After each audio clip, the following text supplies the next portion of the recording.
యామిని అయితే కుట్టిని నానా మాటలు అంటూ ఉంటుంది. ఇది నీ కళ్ళు కప్పి ఈ రామాయణం నడిపిస్తుంది తెలుసా అని చెప్పి పద్మమ్మతో అంటూ ఉంటుంది. అది విని పద్మమ్మ అయితే యామిని అమ్మగారు మాటలు మర్యాదగా రానివ్వండి, నా కూతురు నిప్పు అని చెప్పి అంటుంది. నిప్పో గడిద గుడ్డో కావాలంటే నీ కూతురునే అడుగు, ఇది ఆ బండసీనుగాడు ప్రేమించుకుంటున్నారు అని చెప్పి అంటూ ఉంది యామిని.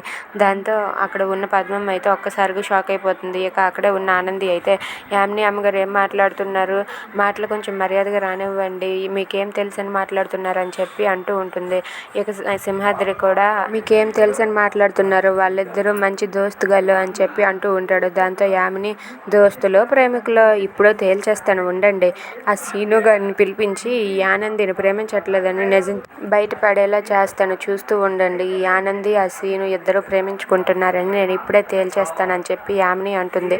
అది విని అక్కడ ఉన్న సీను వాళ్ళ బామ్మ కూడా షాక్ అయ్యి అలా చూస్తూ ఉండిపోతుంది. Thanks for watching friends, please subscribe our channel.